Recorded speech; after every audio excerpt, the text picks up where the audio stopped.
വയനാട് ഉണ്ടായിട്ടുള്ള ദുരന്തം അക്കാര്യത്തിൽ ബഹുമാനപ്പെട്ട മുഖ്യമന്ത്രിയാണ് പരിപൂർണമായിട്ട് ഇടപെട്ട് അവരുടെ പ്രവർത്തനങ്ങൾ ഏകോപിപ്പിക്കുകയും നേതൃത്വം കൊടുക്കുകയും ചെയ്തിട്ടുള്ളത്. മന്ത്രിമാരടങ്ങുന്ന ഒരു സബ് കമ്മിറ്റി അവിടെ ചുമതലപ്പെടുത്തിയിട്ടുണ്ട്. ഇപ്പോൾ കിട്ടിയിട്ടുള്ള റിപ്പോർട്ട് അനുസരിച്ചാണെങ്കിൽ 49 കുട്ടികൾ മരണപ്പെടുകയോ കാണാതാവുകയോ ചെയ്തിട്ടുണ്ട്. GVHSS സ്കൂള് പൂർണ്ണമായി തന്നെ തകരാറിലായിട്ടുണ്ട്, വെള്ളാർമലയിലുള്ള. അതുപോലെ തന്നെ GLPSS മുണ്ടക്കൈ അതും ഭാഗികമായി തകരാറിലായിട്ടുണ്ട്. അപ്പോൾ ഇക്കാര്യത്തിൽ വിദ്യാഭ്യാസ വകുപ്പ് എന്തൊക്കെ കാര്യങ്ങൾ ചെയ്യണമെന്നതിനെ സംബന്ധിച്ചിടത്തോളം ഇന്നിപ്പോൾ രാവിലെ ബഹുമാനപ്പെട്ട മുഖ്യമന്ത്രിയെ 9 മണി കാണുന്നുണ്ട്. കണ്ട ശേഷം ആ കാര്യങ്ങളെ സംബന്ധിച്ചിടത്തോളം തീരുമാനിക്കാമെന്നാണ് കരുതുന്നത്.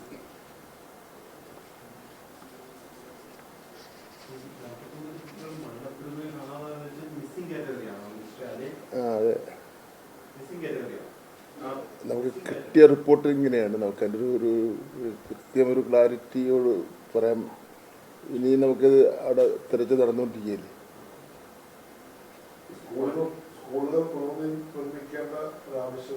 ഉണ്ട്. അതിലിപ്പോൾ GVHSS വെള്ളാർമല പുനർനിർമ്മാണം നടത്തണം. മറ്റ് GNPS Mundakkai, CMHSS Arappatta, GHSS Meppadi, SKMJHSS Kalpetta, saint Joseph girls high school Meppadi, ഇത്തരം സ്കൂളുകളെ സംബന്ധിച്ചിടത്തോളം ചെറുതും വലുതുമായിട്ടുള്ള അറ്റകുറ്റപ്പണികൾ നടത്തേണ്ടതായിട്ടുണ്ട്. അപ്പോൾ ഇത് എന്തെങ്ങനെ വേണം എന്ന് സംബന്ധിച്ചിടത്തോളം ഞാൻ ബഹുമാനപ്പെട്ട മുഖ്യമന്ത്രിയും കൂടെ കണ്ട ശേഷം നമുക്ക് അതിനെ സംബന്ധിച്ചോളം ആലോചിക്കാൻ കഴിയുന്നതാണ്. പാഠപുസ്തകം നഷ്ടപ്പെട്ട കുട്ടികളുണ്ട് പൂർണ്ണമായിട്ടും. അതുപോലെ TC നഷ്ടപ്പെട്ടവരുണ്ട്. SLCയുടെയും ഹയർ സെക്കൻഡറിയുടെയും സർട്ടിഫിക്കറ്റ് നഷ്ടപ്പെട്ടവരുണ്ട്. അപ്പോൾ ഈ കാര്യങ്ങളിലൊക്കെ തന്നെ എങ്ങനെ വേണമെന്ന് സംബന്ധിച്ചിടത്തോളം മുഖ്യമന്ത്രിയായിട്ട് കണ്ട് ആലോചിച്ച ശേഷം തീരുമാനിക്കാം.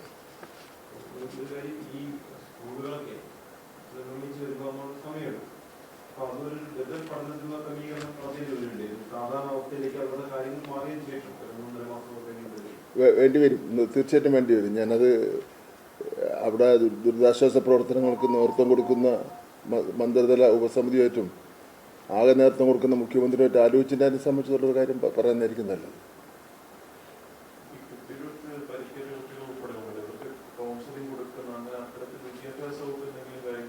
അല്ലാതെ എന്തൊക്കെ വേണമെന്ന് സംബന്ധിച്ചിടത്തോളം മുഖ്യമന്ത്രിയായിട്ട് ആലോചിച്ച ശേഷം പറയാം. അതല്ലേ നല്ലത്. കാരണം ഞാനവിടെ സ്പോട്ടിൽ പോയിട്ടില്ല.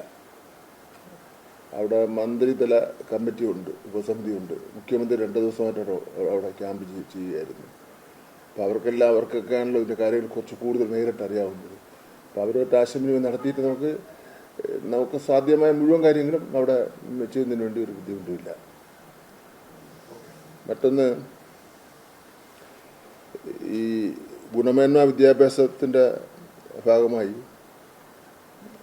സംസ്ഥാന ഗവൺമെൻറ് നിയോഗിച്ച ഒരു കമ്മിറ്റിയാണ് ഖാദർ കമ്മിറ്റി എന്ന് പറയുന്നത്.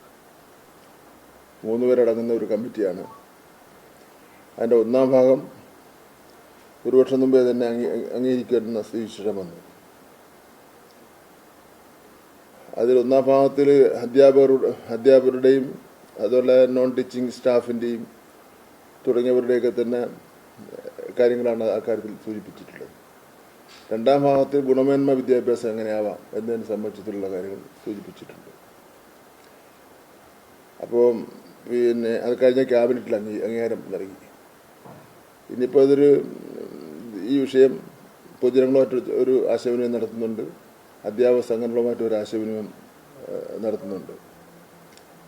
അതിലിന്ന് 2-ാം ഭാഗം റിപ്പോർട്ടിൽ പറയുന്ന എല്ലാ ഭാഗവും നടപ്പിലാക്കണമെന്നില്ല. റിപ്പോർട്ട് ഈ 2-ാം ഭാഗം റിപ്പോർട്ട് അംഗീകരിച്ചപ്പോൾ തന്നെ അതിലുള്ള പ്രധാനപ്പെട്ട ഭാഗങ്ങൾ നടപ്പിലാക്കുമ്പോൾ ക്യാബിനറ്റുമായിട്ടും കൂടെ ആലോചിച്ചിട്ട് ശേഷമേ നടപ്പിലാക്കാൻ പാടുള്ളൂ എന്നുള്ള കണ്ടീഷൻ്റെ അടിസ്ഥാനത്തിലാണ് ക്യാബിനറ്റിൻ്റെ അംഗീകാരം ലഭിച്ചിട്ടുള്ളത്. ഇപ്പോൾ ഉദാഹരണമായിട്ട് സ്കൂൾ സമയത്തിലുള്ള മാറ്റം, പിന്നെ അത് രാവിലെ മുതൽ ഉച്ചവരെ എന്നുള്ള നിലയിലാണ് അതിൽ സൂചിപ്പിച്ചിട്ടുള്ളത്. എന്നാൽ നമ്മുടെ കേരളത്തിൽ പല സിലബസിൽ ഉള്ളവർ രാവിലെ മുതൽ ഉച്ചവരെ ക്ലാസ് നടക്കുന്നുണ്ട്, ഷിഫ്റ്റ് നടക്കുന്നുണ്ട്. പക്ഷേ ഇപ്പം എന്തായാലും ഇപ്പോൾ ഉള്ള പോലെ തന്നെ തുടർന്ന് പോകട്ടെ എന്നുള്ള നിലയിലുള്ള നിലപാടാണ് ഗവൺമെൻറ്റിന് ഉള്ളത്. സമയം മാറ്റം ഇപ്പം നമ്മുടെ അജണ്ടയിൽ ഇല്ല എന്നുള്ളതാണ്. കാരണം പലരും അതിനെ സംബന്ധിച്ച് ഒരു ഉത്കണ്ഠ രേഖപ്പെടുത്തിയിട്ടുണ്ട്. മറ്റൊന്ന്, ഈ പ്രതിഷേധിക്കുന്ന അധ്യാപക സംഘടനകൾ ആ റിപ്പോർട്ടിലുള്ള ഏത് ഭാഗമാണ് തങ്ങൾക്ക് അധ്യാപകർ എന്നുള്ള നിലയിൽ തങ്ങൾക്ക് പ്രതികൂലമായി വരുന്നതും അതേപോലെ തന്നെ വിദ്യാർത്ഥി സമൂഹത്തിന് പ്രതികൂലമായി വരുന്നതെന്നുള്ളത് ചൂണ്ടിക്കാണിച്ചാൽ അതും പരിശോധിക്കുന്നതിന് വേണ്ടി ഗവൺമെൻറ് തയ്യാറാണ്, തുറന്ന മനസ്സോടുകൂടി തയ്യാറാണ്. അധ്യാപകരുടെ ആരുടെയും ജോലി നഷ്ടപ്പെടുന്ന പ്രശ്നമില്ല, അവരുടെ പ്രൊമോഷൻ സാധ്യത പോകുന്ന പ്രശ്നമില്ല. അങ്ങനെ അധ്യാപകരെ ബാധിക്കുന്ന ഒരു നെഗറ്റീവായിട്ട് അധ്യാപകർക്ക് ബുദ്ധിമുട്ടുണ്ടാകുന്ന രൂപത്തിലുള്ള ഒരു കാര്യങ്ങളും അതിലൂടെ ആ റിപ്പോർട്ടിൽ കാണുന്നതിന് കഴിയില്ല. അപ്പോൾ അത് റിപ്പോർട്ട് മൊത്തം വായിക്കുമ്പോൾ അവർക്ക് അതിനെ സംബന്ധിച്ചിട്ടുള്ള കാര്യങ്ങളാകും. അതുപോലെ ഇപ്പോൾ തന്നെ ഇത് വേഗതയിൽ നടപ്പിലാക്കാൻ വേണ്ടിയുള്ള പരിശ്രമമാണ്. അതിൻ്റെ ഭാഗമായിട്ടാണ് സ്പെഷ്യൽ റൂൾസ് തയ്യാറാക്കിയിട്ടുള്ളത്. ആ സ്പെഷ്യൽ റൂൾസിൻ്റെ കുറേ നടപടിക്രമങ്ങൾ ഉണ്ട്. സ്പെഷ്യൽ റൂൾസിന് അത് പബ്ലിക് സർവീസ് കമ്മീഷൻ, വിദ്യാഭ്യാസ സബ്ജക്റ്റ് കമ്മിറ്റി, നിയമസഭയുടെ ലീഗൽ ഒപ്പീനിയൻ തേടണം, പൊതുജനങ്ങളുമായിട്ടുള്ള ചർച്ച വേണം. അങ്ങനെ കുറേ നടപടിക്രമങ്ങൾ പൂർത്തീകരിച്ചിട്ടാണ് അവസാനമായി നിയമസഭ വിദ്യാഭ്യാസ സബ്ജക്റ്റ് കമ്മിറ്റി ഇതിന് അംഗീകാരം കൊടുക്കുന്നത്. അപ്പോൾ അതും കൂടെ അംഗീകാരം കിട്ടിയാൽ മാത്രമേ പൂർണ്ണമായി ഉള്ള ഒരു നടപ്പിലത്തേക്ക് നമുക്ക് മുന്നോട്ട് കൊണ്ടുപോകുന്നതിന് വേണ്ടി കഴിയൂ.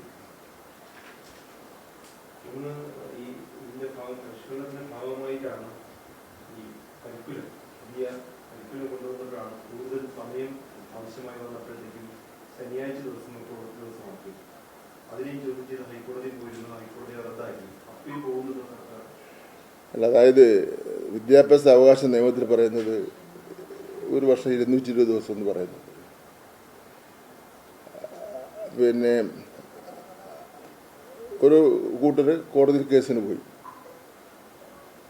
അത് കേസിന് പോയപ്പോൾ ഉള്ള സിംഗിൾ ബെഞ്ചിൻ്റെ ഉത്തരവെന്ന് പറയുന്നത് വിദ്യാഭ്യാസ അവകാശ നിയമത്തിൽ പറയുന്ന അത്രയും തീയതി വെച്ചുകൊണ്ടുള്ള പ്രൊസീഡിങ്സ് വിദ്യാഭ്യാസ ഡയറക്ടർ ഇറക്കണമെന്നുള്ള ഉത്തരവാണ് നൽകിയത്. ഇപ്പോൾ അത് കഴിഞ്ഞ ശേഷം അധ്യാപക സംഘടനകൾ അതേ സിംഗിൾ ബെഞ്ച് വേറൊരു സിംഗിൾ ബെഞ്ചിൽ പോയി. അപ്പോൾ അവർ പറയുന്നത്, ആ സിംഗിൾ ബെഞ്ച് പറഞ്ഞിരിക്കുന്നത് വെച്ചാൽ 220 ദിവസം ഒഴിവാക്കിക്കൊണ്ട് അധ്യാപക സംഘടനകളുമായിട്ടൊക്കെ തന്നെ ചർച്ച ചെയ്ത് ബന്ധപ്പെട്ട അക്കാഡമിഷ്യൻസുമായിട്ടൊക്കെ ചർച്ച ചെയ്ത് കുട്ടികളുടെ നോൺ അക്കാഡമിക് ആക്ടിവിറ്റീസിനെയും കൂടെ ബാധിക്കാത്ത നിലയിൽ ഒരു പുതിയ കലണ്ടർ തയ്യാറാക്കണം എന്നുള്ളതാണ്. എന്തായാലും നമ്മൾ ആഗ്രഹിക്കുന്നത് പൊതുവിദ്യാഭ്യാസ രംഗം ശാന്തമായ ഒരു അന്തരീക്ഷത്തിൽ പോവുക എന്നുള്ളതാണ്. കാരണം ഒരുപാട് പ്രോഗ്രാംസാണ് ഉള്ളത്. ഒന്ന് കുട്ടികളുടെ പരീക്ഷ, ഒരു വർഷം മുഴുവൻ 2-3 ടേമിലായിട്ടുള്ള പരീക്ഷ ഉണ്ട്, യുവജനോത്സവമുണ്ട്, നമ്മുടെ കായിക മേളയുണ്ട്, അധ്യാപകരുടെ ഫെസ്റ്റിവലുണ്ട്, പിന്നെ ഡിഫറൻ്റ്ലി ഏബിളായിട്ടുള്ള ഫെസ്റ്റിവലുണ്ട്. അങ്ങനെയൊക്കെയുള്ള ഒരുപാട് ഉത്തരവാദിത്വം ഏറ്റെടുക്കേണ്ടതുണ്ട്. അതിനൊക്കെ അധ്യാപകരുടെയൊക്കെ തന്നെ സഹായം വേണ്ടിയിരിക്കുകയാണ്. അപ്പോൾ അതുകൊണ്ട് ശാന്തമായ ഒരു അന്തരീക്ഷത്തിൽ ഇത് പോകേണ്ടതായിട്ടുണ്ട്. ഞാൻ തന്നെ അന്ന് അവരോട് പറഞ്ഞു, നിങ്ങൾ കോടതി പോ. കോടതിയാണ് ഒരു വിധി വന്നത്. അപ്പോൾ എനിക്കൊരു അത്ഭുതകരമായി തോന്നുന്നത്, രണ്ട് സിംഗിൾ ബെഞ്ച് തന്നെ ഒന്ന് അനുകൂലമായിട്ടും ഒന്ന് പ്രതികൂലമായിട്ടുള്ള വിധി വന്നിരിക്കുന്നു. അതെന്താണെന്ന് മനസ്സിലായില്ല. അങ്ങനെ വന്നതിനെ സംബന്ധിച്ചോളം എന്തായാലും അപ്പീൽ പോകാൻ വേണ്ടി ഇപ്പോൾ ഉദ്ദേശിച്ചിട്ടില്ല. വിധിയുടെ പൂർണ്ണ രൂപം കിട്ടിയ ശേഷം അതിൽ പറയുന്ന കാര്യങ്ങൾ നടപ്പിലാക്കാനാണ് ഉദ്ദേശിക്കുന്നത്.